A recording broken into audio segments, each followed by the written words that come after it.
नमस्कार, दैनिक मावळमध्ये आपल्या सगळ्यांचं स्वागत आहे. मी विशाल कुंभार.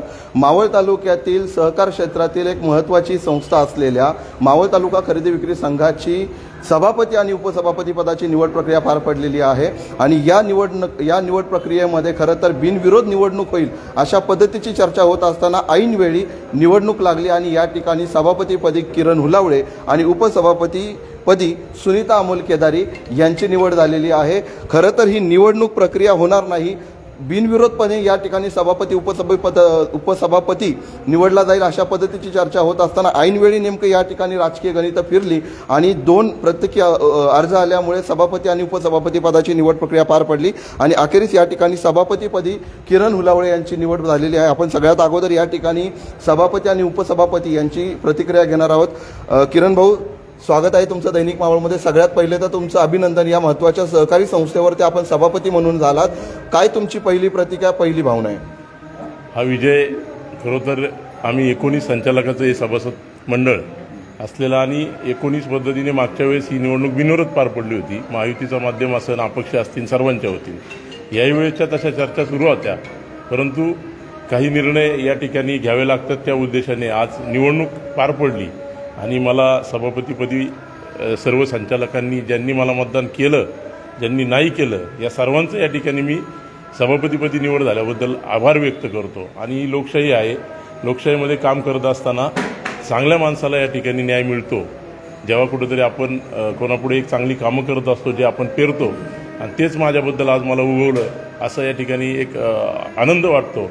आणि समाजात चालू असलेलं काम त्याची एक पोचपावती म्हणून आज मला सर्वांनी सभापती पदावरती जी संधी दिलेली आहे त्याबद्दल मी सर्व संचालक मंडळ असेल, त्यानंतर तालुक्याचे आमदार असतील, राष्ट्रवादी काँग्रेस पक्षाचे अध्यक्ष असतील, आमचा राष्ट्रवादी परिवार असेल, सर्व महायुतीच्या माध्यमातून आम्ही सगळी मंडळी या ठिकाणी निवडून आलेलो आहोत, महायुतीचे सर्व पदाधिकारी असतील, यांचा आज या ठिकाणी मनापासून आभार व्यक्त करतो. आणि आगामी काळामध्ये मला जो कार्यकाल ठरवून दिलेला असेल किंवा ज्या गोष्टी माझ्या कार्यकालामध्ये करता येईल त्यासाठी संघाच्या हिताच्या दृष्टीने नक्कीच काम करण्याचा माझा प्रयत्न राहील. धन्यवाद. खरं तर या ठिकाणी उपसभापतीपदी केदारी ताई यांची निवड झालेली. ताई, काय सांगाल? आज तुम्ही खरेदी विक्री संघाच्या उपसभापती म्हणून निवडून आलेले आहात. खरं तर ऐनवेळी उमेदवारी अर्ज भरल्यानंतर निवडणूक जिंकलेला आहात. काय सांगाल याबद्दल, तुमची काय प्रतिक्रिया?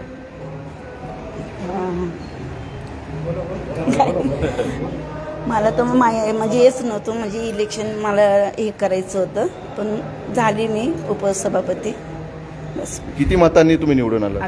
11 मतांनी निवडून आलेला. पक्षाचं, युतीचं कशा पद्धतीने धन्यवाद व्यक्त कराल? खरं तर आपल्या सगळ्यांनाच माहिती आहे की खरेदी विक्री संघाचे सभापती शिवाजी आसवले यांनी 2 वर्ष 2.5 वर्ष कार्यकाळ संपल्यानंतर राजीनामा न दिल्यामुळे खरं तर त्यांच्याबद्दल खूप मोठी चर्चा होत होती. मात्र त्यांनी राजीनामा दिला, त्यांचा राजीनामा स्वीकारला गेला आणि त्यावेळी जी महायुतीची बैठक झाली त्याच्यामध्ये इथून पुढे मात्र बिनविरोध निवड होईल आणि योग्य प्रकारे सगळ्या प्रक्रिया पार पडेल अशा पद्धतीचा विश्वास व्यक्त करण्यात आला होता. मात्र आज ऐनवेळी राष्ट्रवादीमध्येच दुफळी झाल्याचं दिसून आलं. भारतीय जनता पार्टीकडनं मात्र कुठल्या प्रकारे उमेदवारी अर्ज आला नाही. भाजपाचं मत या ठिकाणी निर्णायक टकलं. काय तुमची प्रतिक्रिया आहे?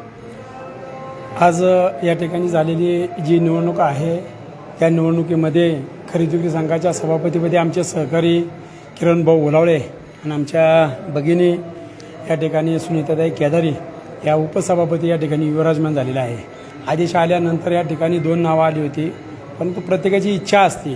ती इच्छा असल्यामुळं या ठिकाणी फॉर्म भरले गेले आणि ते फॉर्म भरल्यानंतर ही निवडणूक या ठिकाणी निर्णय अधिकारी सहाय्यक निबंधक यांच्या नेतृत्वाखाली पार पडलेली आहे. आणि आम्ही महायुती म्हणून 2 वर्षापूर्वी निवडणुकीमध्ये आम्ही लढलो. निवडणुकीमध्ये आम्ही 16 जण विजय झालो आणि त्यानंतर मला काय जो कालावधी मिळाला, परंतु काही कालावधी जो मला वाढून मिळाला तो थोडा काही राजकीयदृष्ट्या त्याच्यामध्ये गणित झाली, परंतु त्यानंतर आम्ही 2 वर्षे सर्वांनी हसत आनंदात खेळत आम्ही राहिलो. 2 वर्षे आम्ही काम चांगलं केलं आणि माझ्यानंतर खरंच किरण भाऊ त्या ठिकाणी ग्रामपंचायत असन, सोसायटी असन या ठिकाणी अत्यंत चांगल्या प्रकारे काम करणारा कार्यकर्ता आहे. ते सुद्धा येणाऱ्या काळामध्ये चांगलं काम करतील ही मी अपेक्षा व्यक्त करतो. आणि आम्ही जे काही भारतीय जनता पार्टी म्हणून आहोत, आम्ही महायुती म्हणून लढलेलो आहे आणि आज महायुती म्हणूनच आज या ठिकाणी आम्ही सर्वांबरोबर आहे. खरं तर आपण महायुती म्हणून लढलो आणि महायुती म्हणूनच आम्ही सगळ्यांसोबत आहे. माझ्यासोबत या ठिकाणी गणेश विनोदे आहेत, जे की पत्रकार देखील आहेत आणि या खरेदी विक्री संघाचे संचालक देखील आहेत. गणेश भाऊ, खरं तर राष्ट्रवादी काँग्रेस पार्टी पक्षाकडनं 2 नावे आली होती, अशा पद्धतीची चर्चा होती. मात्र ऐनवेळी राष्ट्रवादीमध्येच बंडाळी झाल्याचं चित्र दिसायला आलं आणि कुठेतरी भाजपचा इथे न कळत वर चष्मा राहिला आदेश पाळण्याच्या बाबतीत आणि राष्ट्रवादीच्याच 2 उमेदवारांमध्ये लढत झाली, 4 उमेदवार रिंगणात उतरले. अशा पद्धतीचं चित्र तुम्हाला अपेक्षित होतं का आणि झालेल्या एकूण निवडणूक प्रक्रियेबद्दल तुमची काय प्रतिक्रिया? खरं तर आज सकाळपर्यंत आम्ही सगळे एक आहोत या दृष्टीनेच आम्ही निवडणुकीला तयारीला आलो होतो. ऐनवेळेस तालुकाध्यक्ष गणेश खांडगे यांनी 2 नावं जाहीर पण केली. त्यानंतर पण वाटलं काही होणार नाही, परंतु नंतर शेवटी जे काही नाराजी नाट्य असेल किंवा राजकीय काही घडामोडी असतात, शेवटी राजकारण आहे, त्या राजकारणाचा या ठिकाणी काही गोष्टींचा बोध या ठिकाणी झाला. 4 अर्ज दाखल झाले, 2 सभापती आणि 2 उपसभापतीसाठी, आणि राष्ट्रवादीतच चुरस झाली. भाजपने या गोष्टीचा फायदा घेतला असं मला वाटतंय आणि मी एक पत्रकार म्हणून भूमिका व्यक्त करतो. भाजपने या गोष्टीचा फायदा घेतला आणि राष्ट्रवादीला जी काही मदत केली. दोन्ही उमेदवार जरी राष्ट्रवादीचे आले असले तरी आज खेद एक वाटतोय. महायुती आणि राष्ट्रवादीचं वर्चस्व असताना इथं बंडाळी होते किंवा निवडणुकीत चुरस होते, मतदान करण्याची वेळ येते, ही खेदाची बाब आहे. दुसरी गोष्ट, जे काही सभापती किरण हुलावळे झालेत, उपसभापती सुनीताताई केदारी झाल्यात, गेल्या 2 वर्षात जे झालं ते भविष्यात 3 वर्षात घडू नये एवढीच अपेक्षा व्यक्त करतो.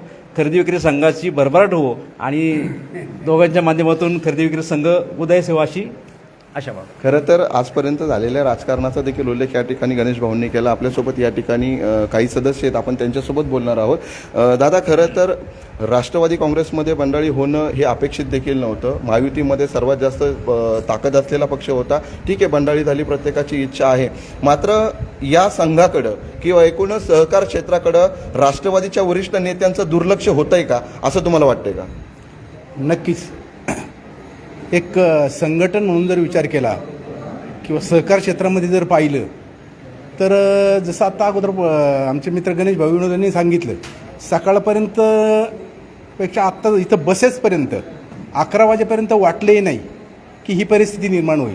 परंतु शेवटी नाराजी नाट्य असते, कुठंतरी न्याय दिला जात नाही. आमच्या सर्व संचालकांची, सभापती, सर्वप्रथम सभापती आणि उपसभापतीचं मनापासून सर्व संचालकांच्या वतीने अभिनंदन करतो.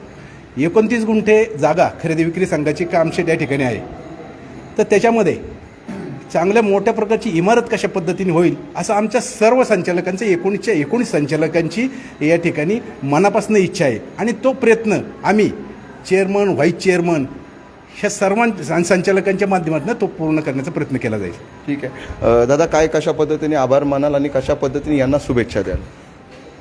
गेल्या 2 वर्षापूर्वी खरेदी विक्री संघाची ज्यावेळेस निवड झाली त्यावेळेस सगळ्यांनी खेळीमेळीने वातावरण करून संघाचा विकास कसा होईल, शेतकऱ्यांसाठी कशा सगळ्या गोष्टी पुरवता येतील यासाठी सर्वजण प्रयत्नशील होते. आज झालेल्या खेळीमेळीच्या वातावरणामध्ये किरणभाऊ हुलावळे आणि सुनीताताई केदारी यांची निवड झाली. त्यांचे मी संघाच्या वतीने हार्दिक अभिनंदन करतो आणि त्यांनी येणाऱ्या काळामध्ये संघाचा जास्तीत जास्त विकास कसा होईल यासाठी प्रयत्न करावेत.